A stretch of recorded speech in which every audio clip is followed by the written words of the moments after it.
Bonjour! Donc, on est bien heureuse de venir vous présenter les résultats de recherche sur lesquels on travaille depuis maintenant presque 5 ans. C'est Marie-Josée et moi qui sommes là comme dignes représentantes de nos patrons, qui ne pouvaient pas être présents. Donc, je vais faire la première partie de la présentation. Marie-Josée fera la suite. Il ne faut pas que je bouge ma tête, hein? C'est le principe du micro. Alors, allons-y avec le contexte. Allons-y d'abord avec le plan de la présentation. Donc, je vais débuter avec un contexte général, une petite introduction. Je vais vous présenter un volet sur l'historique des feux que j'ai fait dans le cadre de ma maîtrise dans le projet qu'on vous présente. Marie-Josée va continuer ensuite avec un volet sur la tordeuse des bourgeons de l'épinette et va terminer avec une conclusion avec des recommandations générales pour l'aménagement écosystémique. Donc, allons-y. Le contexte de l'étude, je vous ramène un peu dans le passé, dans les années 2000, dans un contexte où la foresterie est en changement de paradigme. Donc, pas trop loin quand même dans le passé, je vous ramène en 2004 avec la commission Coulombe qui a émis de sérieux questionnements sur la durabilité de nos pratiques forestières et la possibilité, l'éventualité de devoir changer certains paradigmes assez drastiquement. Et en 2008, l'apparition du fameux livre que vous avez sûrement déjà vu quelque part, sinon allez le voir, Aménagement écosystémique en forêt boréale, qui propose une nouvelle alternative à l'aménagement basée, entre autres, sur le fonctionnement des écosystèmes avec plein de projets expérimentaux qui étaient en cours à l'époque. Et en même temps que tout ça, dans le milieu industriel, il y avait une demande grandissante pour des produits qui sont certifiés, entre autres FSC. Et puis là, ceux qui travaillent avec la norme FSC, le critère 6.1.5, on en a parlé tout à l'heure, c'est l'établissement du portrait pré-industriel de la forêt qui fait faire des cauchemars à certains aménagistes. Et finalement, notre nouvelle loi sur les forêts qui est entrée en vigueur cette année, qui inscrit en son texte spécifiquement l'intégration de l'aménagement écosystémique. Voilà. Donc, on parle d'aménagement écosystémique depuis tout à l'heure. Il y a plusieurs définitions qui existent, plusieurs interprétations. Pour la présentation, je vous propose celle-ci qui est adaptée du livre d'aménagement. Donc, je vous la lis. Une approche de l'aménagement qui vise le maintien d'écosystèmes forestiers sains et résilients par la réduction des écarts entre les paysages naturels et aménagés, et ce faisant, assure le maintien à long terme des fonctions des écosystèmes et leurs bénéfices pour la société. Donc, ce qui est important pour la présentation à retenir ici, c'est la notion d'écart. Donc, par l'aménagement écosystémique, on vise à réduire l'espace qui existerait ou qui existe en fait entre les paysages pré-industriels ou naturels et les paysages actuels aménagés. Donc, la forêt boréale, si on s'intéresse à son écologie, tout ça, et voilà, sa caractéristique principale, s'il en est une, c'est que c'est une forêt qui est perturbée. Donc, il y a des éléments extérieurs, entre guillemets, qui viennent perturber le déroulement normal et banal de l'écosystème. Donc, c'est une forêt intéressante quand même, il se passe plein de choses, notamment des feux de forêt, des épidémies d'insectes. Et là, je l'ai mis en plus petit, des chablis, mais s'il y a des tenants du chablis dans la salle, je l'ai mis pour vous faire plaisir. Donc ça, c'est les perturbations naturelles historiques. Dans la forêt d'aujourd'hui, à cela s'ajoute une autre perturbation qui est non négligeable, qui est l'aménagement forestier. Donc ça, c'est un portrait de la forêt actuelle et un autre élément qu'on ne peut pas négliger non plus, c'est les changements climatiques qui viennent un peu brouiller les cartes, créer beaucoup d'incertitudes dans tous nos modèles, dans toutes nos prédictions, donc qui sont toujours un peu sous-jacents à nos questions. Alors, on a parlé d'écart. Je vais orienter ma présentation beaucoup sur la problématique des vieilles forêts, qui est un des écarts principaux qui a été observé entre les paysages naturels et aménagés. Donc ici, on a une forêt, une pessière noire typique, là, qui grandit... je peux pointer? Oui. Donc les petites épinettes qui arrivent après feu, qui font une belle forêt écouillenne. Sous l'effet des perturbations naturelles, avec le temps qui s'écoule et tout ça, la forêt finit par s'ouvrir, crée la diversité. Les espèces d'arbres qui avaient cru en sous-couvert occupent la canopée. Donc, la partie à droite, ici du graphique, c'est la zone des vieilles forêts. Mais dans une pratique sylvicole d'aménagement écouillenne, donc de CPRS sur l'entièreté du paysage, théoriquement, ce qui se passe, c'est qu'on récolte les forêts avant que la première cohorte tombe, parce que ça rend les pratiques plus rentables, plus faciles et tout ça. Donc la forêt idéale, on la récolte avant l'âge de prix. Mais ça, bien sûr, à l'échelle du paysage, ça cause une raréfaction des vieilles forêts qui a été observée. et une diversité de la biodiversité qui est spécifique à ces vieilles forêts-là. Je vous ai mis quelques exemples. Voilà, d'oiseaux, de végétaux, le caribou et tous les problèmes dont on discute. Alors, notre territoire d'étude, maintenant, c'est au nord du lac Saint-Jean. Vous voyez la zone d'intérêt en pointillé. Et ma zone d'étude, plus spécifiquement, le carré plein. Donc, ce qui est intéressant avec cette zone d'étude-là, c'est qu'on est en plein centre du Québec, à l'interface entre la baie Sierra-Mousse de l'ouest et de l'est. Donc, c'est une zone, à l'échelle du Québec, qu'on considère comme une zone de transition. Puis, il y a beaucoup d'études qui ont été faites à l'ouest, beaucoup d'études à l'est, mais dans le milieu, il se passe des choses qu'on ne comprend pas exactement, peut-être à mi-chemin entre ce qui se passe de part et d'autre. Les objectifs de l'étude, donc je les ai divisés en deux catégories. D'abord, les objectifs scientifiques fondamentaux, c'était de documenter les régimes historiques de perturbation de la forêt boréale et d'aller voir quels étaient leurs effets sur la végétation du paysage. Et d'un point de vue plus appliqué, on voulait se servir, on l'a fait aussi, des résultats obtenus sur les régimes de perturbation pour établir des cibles d'aménagement qui soient concrètes et adéquates pour l'aménagement écosystémique, donc basées sur la forêt naturelle pré-industrielle et les perturbations. Donc, j'enchaîne avec ma partie spécifique sur le régime des feux, mes résultats de maîtrise. Alors, on revient à notre territoire. Comment on étudie ça, qu'est-ce qu'on fait avec les feux, puis tout ça, qu'est-ce qu'on connaît au Québec. À l'ouest, il y a beaucoup d'études de régime des feux qui ont été faites. Ce que je vous présente ici, c'est des cycles de feu historiques qui s'appliquent environ aux 300 dernières années. Pour faire une histoire courte, on peut comprendre ça comme un âge moyen de la forêt. Donc, plus le cycle de feu est court, petit, plus la forêt est jeune, moins il y a de vieilles forêts, et plus c'est long, comme à l'est, parce que c'est plus humide, moins il y a de feu, plus il y a de vieilles forêts. Et qu'est-ce qui se passe dans le milieu? Avant l'étude, on ne le savait pas, et l'objectif, ça a été de boucher ce petit trou-là. Donc, ce que je vais vous présenter, ça se divise en 3 volets. D'abord, on va parler de l'historique des feux de base, donc de fréquence des feux, de taille des feux et des impacts que ça peut avoir sur l'aménagement. Ensuite de ça, on va faire un petit survol de l'effet des feux sur la végétation dans le paysage. Et finalement, je vais vous présenter mes thèmes de recherche plus actuels, donc mes nouvelles questions sur l'hétérogénéité spatiale du risque de feu. Donc, allons-y pour la première partie. Comment on fait ça, une historique de feu? Il faut faire d'abord une carte des feux. On utilise les données existantes de la SOPFEU qui répertorie les feux depuis les années 20. Nous, on les a pris depuis 1950, c'était plus fiable. On a utilisé des photos aériennes de 1948 qu'on est allé chercher à Ottawa, qu'on a tracé tout ça pour avoir une carte des feux. Et là, toutes les zones blanches de la carte, il a fallu les dater par une visite sur le terrain. Donc, on est allé chercher des galettes, on a évalué la structure d'âge des peuplements et dans le meilleur des cas, quand tous les arbres avaient le même âge, on était capable de déterminer assez précisément l'année du feu. Et dans les cas des forêts les plus vieilles, où les traces du dernier feu s'étaient effacées, on s'est contenté d'un âge minimum, puis on en a tenu compte dans nos statistiques. Donc, les résultats. Je vous parle d'abord de la taille des feux. Sans grande surprise, on a observé un régime de grands feux. Donc, la taille moyenne des feux était d'environ 10 000 hectares sur le territoire. Et puis là, le petit graphique que vous avez en bas, sur l'axe des X, vous avez la taille des feux. Et c'est assez clair que les feux de 10 000 hectares sont très importants pour l'air brûlé qui est dans l'axe des Y. Donc, près de 80% du territoire qui est brûlé est attribuable aux grands feux, comme on a eu d'ailleurs cette année. Ici, c'est les résultats de temps de pluie-feu pour chaque unité de la carte. Donc, on a divisé la carte en zones de 36 km² comme ça, et il y a un temps de pluie-feu qui a été attribué à chaque carré.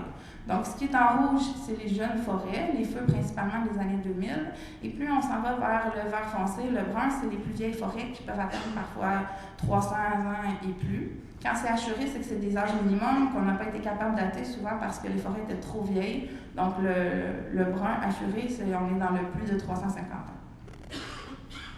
Quand on prend cette carte-là et on en fait un graphique, c'est les mêmes données mais représentées autrement, ça nous donne un portrait de la distribution des classes d'âge dans le paysage. Donc, je me tourne. Sur l'axe des X, vous avez le temps de pluie-feu. Et sur l'axe des Y, vous avez la proportion du paysage. Donc, si on regarde, par exemple, les forêts de plus de 10 ans, mais il y a 90% du territoire qui est attribuable à ça. Ça, c'est un portrait de la forêt en 2009. On ne peut pas se servir de ça pour faire des cibles d'aménagement écosystémique parce qu'il y a un feu qui passe là-dessus, ça change la distribution, pas complètement, mais passablement. Donc, c'est pas stable dans le temps, c'est un portrait d'une année. Et nous, ce qu'on veut, c'est une variabilité historique. Donc, ces données-là, il faut les modéliser. Donc, calculer un cycle de feu, comme je vous ai présenté tout à l'heure, qui s'applique aux 300 dernières années. Ce que ça donne, ça c'est le chiffre magique, un cycle de feu de 247 ans, avec une distribution des classes d'âge dans le paysage qui est lissée, bien sûr, et qui ressemble à ça, avec un intervalle de confiance qui va de 187 ans à 309 ans. Quelles sont les implications de ça pour l'aménagement? Alors, je vous ai fait un petit diagramme en bâton avec les classes d'âge dans l'axe des X. Donc, vous avez en rouge, orange, jaune à gauche toutes les structures qui sont théoriquement écouyennes dans le paysage. Donc, les forêts en régénération, disons, à 150 ans. Je vous expliquerai le 150, pourquoi je l'ai mis là un peu plus tard. Et en vert, bien, vous avez toutes les forêts de plus de 150 ans, donc en moyenne, qui ont représenté 53% du territoire dans le paysage, avec l'intervalle de confiance au-dessus. Et je vous invite à regarder aussi la répartition spatiale de ces forêts-là, qui est bien intéressante et conséquente avec la taille des feux qui a été observée. Donc, les zones vertes sont très agglomérées entre elles. Donc ça veut dire qu'il y a la présence de massifs forestiers importants sur le territoire. Je vous rappelle qu'un petit carré, c'est 36 km². Donc, on parle de centaines de kilomètres carrés de massifs forestiers. Donc, en bref, pour les feux, bien, on a un régime de grands feux sans grande surprise. Depuis 1735, les vieilles forêts ont occupé une proportion non négligeable du paysage forestier. Et compte tenu de ces résultats-là, bien, il faut nécessairement considérer d'intégrer l'aménagement inéquien dans nos pratiques forestières et considérer aussi la répartition spatiale de cet aménagement-là. Ensuite, je vais vous présenter rapidement quelques résultats sur la végétation. Donc, en gros, on a voulu répondre à deux questions. D'abord, qu'est-ce que c'est ces vieilles forêts-là que je vous ai mis en rouge après l'âge de bris? Qu'est-ce qu'il y a dedans? Quel type d'essence? Quelle structure? Et est-ce qu'on est capable de déterminer à quel âge environ une forêt peut être vieille, considérée vieille? Et comment on fait ça? Bien, on avait des très belles données pour faire ça. Donc, chaque point rouge représente un point d'échantillonnage où on a à la fois un temps depuis feu, des analyses d'inventaire de végétation, donc des DHP des arbres et des gaules, et des données environnementales, par exemple le type de sol, l'épaisseur de la couche de matière organique, etc. Avec ça, je vous ai mis une belle grosse boîte noire de statistiques parce que je ne vous en parlerai pas maintenant. Si vous avez des questions sur ce qu'il y a dans la boîte noire, vous me demanderez après. Mais nos statistiques nous permettent de déterminer un âge seuil où il y a une transition dans la composition des peuplements forestiers, donc où la composition change. Et cet âge seuil-là a été établi à environ 150 ans. Donc ça, c'est avec les données de composition. Cette donnée-là, elle est fiable, mais moi je ne mettrai pas ma main au feu parce que c'est des statistiques. On est allé la confirmer avec l'étude d'un étudiant en doctorat avec Alain Leduc, qui lui s'intéresse spécifiquement à l'âge de bris dans la même région d'études et que lui, par des mesures dendrochronologiques, a établi que ça se passe aussi autour de 150 ans après feu. Bon, ici, je vous présente des petits graphiques de base de la surface terrière qui varient dans le temps. Donc, les boîtes, c'est différentes classes de temps depuis feu, les plus jeunes forêts à gauche, les plus vieilles à droite. Donc, ça, c'est une bonne nouvelle. Le graphique de gauche, c'est la surface terrière en fonction du temps depuis feu qui ne varie pas de façon significative. Donc, même après l'âge de bris, on ne perd pas tant de volume. En fait, on n'en perd pas du tout de façon statistiquement, on ne perd pas de volume, même si le temps depuis feu augmente au long des vieilles forêts. Et puis à droite, ben, c'est la densité de la régénération. Donc, sans grande surprise, dans les forêts les plus jeunes, il y a plus de régénération. Et puis, bon, ça diminue un peu lorsque les forêts vieillissent. Maintenant, qu'est-ce qu'on a comme composition dans ces vieilles forêts-là? Essentiellement, les vieilles forêts sont caractérisées par un équilibre entre l'épinette noire et le sapin baumier. Donc, cet équilibre-là, on s'est aperçu qu'il varie en fonction de caractéristiques environnementales relativement précises. Donc, à gauche, vous avez un système qui favorise beaucoup l'épinette noire et qui rend la vie très difficile au sapin. Ce système-là est caractérisé par une matière organique au sol qui dépasse 15 cm environ, combinée avec un relief très plat. Donc, dans des situations comme ça, le sapin baumier a beaucoup de mal à s'installer ou à perdurer, alors qu'à droite, dans une forêt plus régulière où la matière organique n'est pas trop importante, mais là, il y a un équilibre qui se crée entre les deux espèces puis qui est dynamisé, entre autres, par la tordeuse et d'autres facteurs. Est-ce que ces deux types de forêts-là sont fixes, ne peuvent pas interchanger? Je suis pas mal certaine que non, mais ça, on n'a pas étudié, mais juste pour vous indiquer que c'est très dynamique dans le temps, l'interaction entre les deux types forestiers.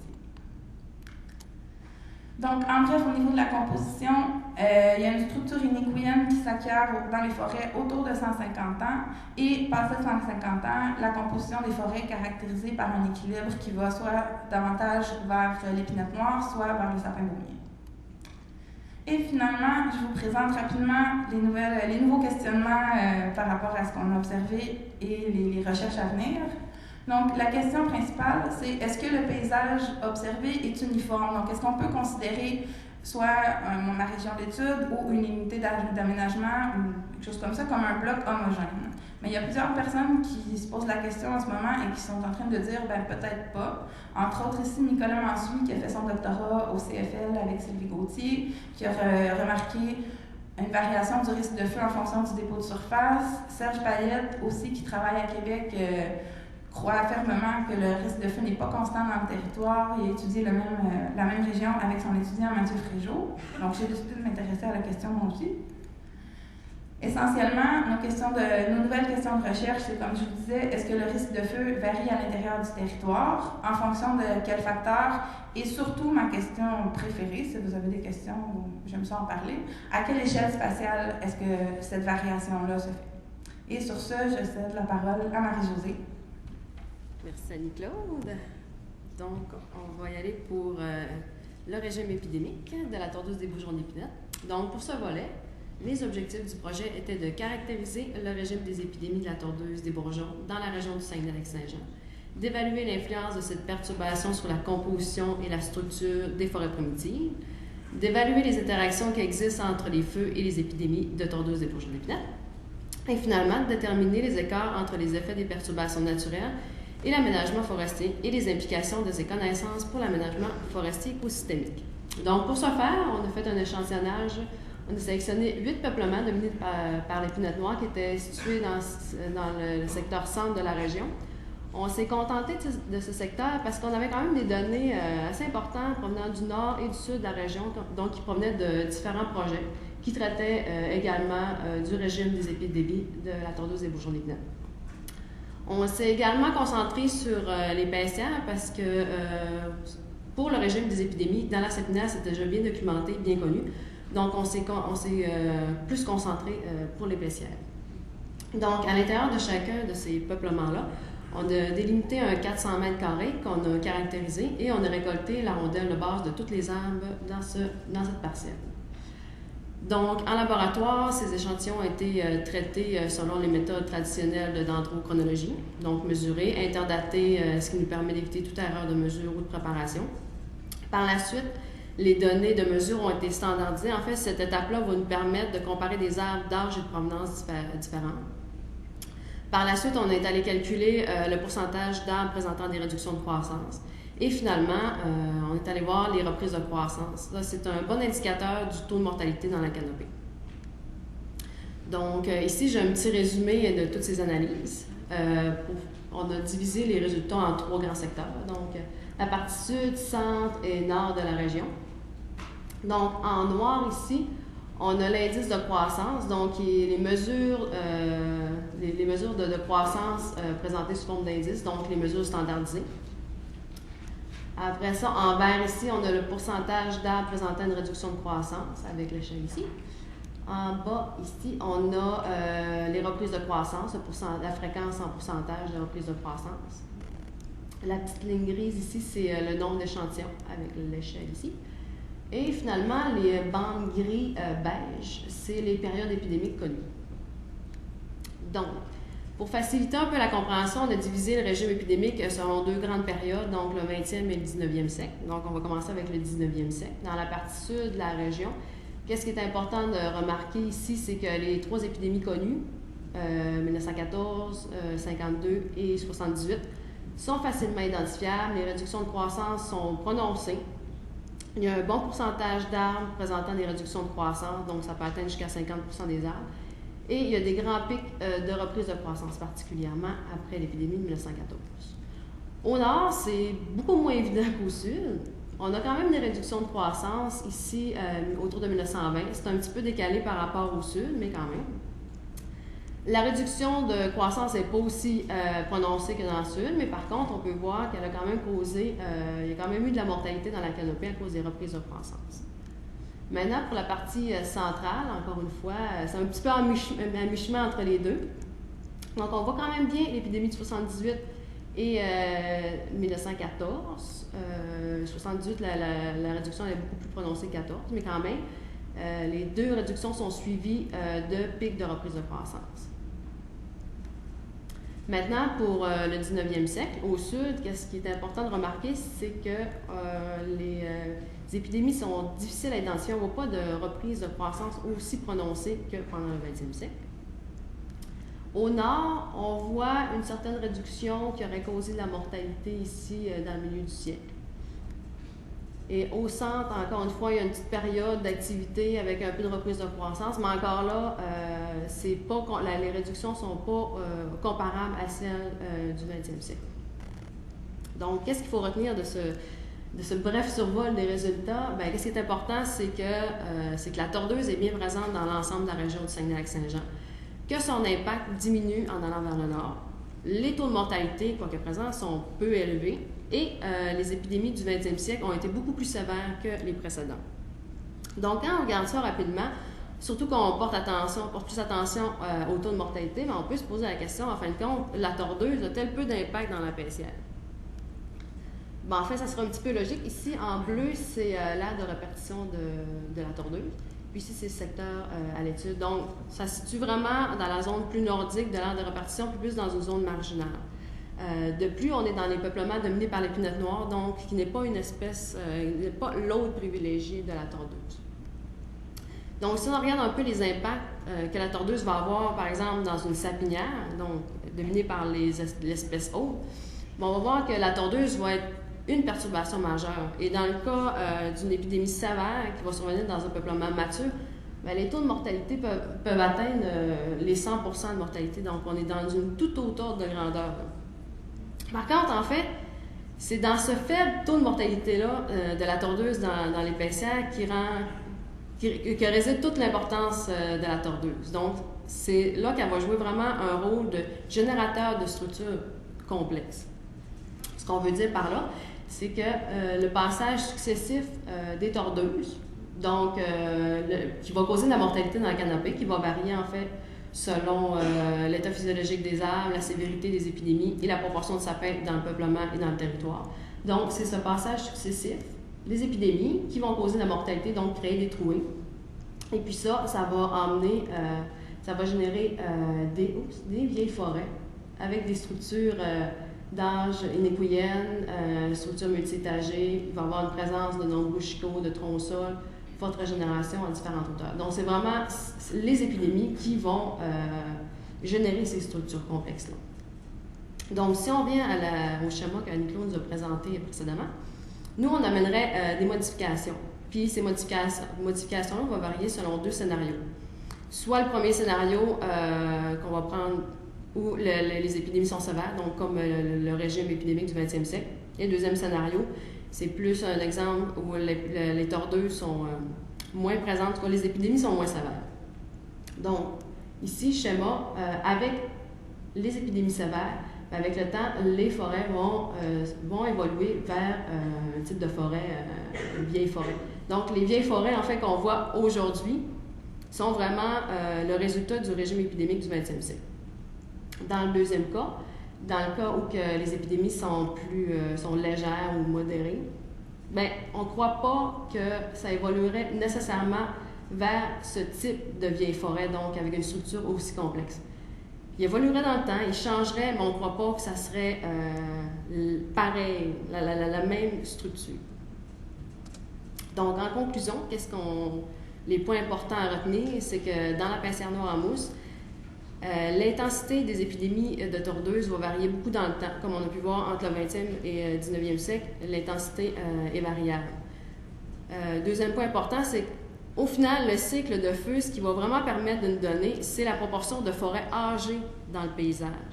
Et là, si on veut vraiment avoir la proportion de vieilles forêts, là, il faut prendre en compte le régime épidémique des tordeuses des bourgeons d'épinette avec le cycle de feu. Donc, on voudrait remercier toutes ces personnes qui ont participé de près ou de loin au projet. Donc, merci.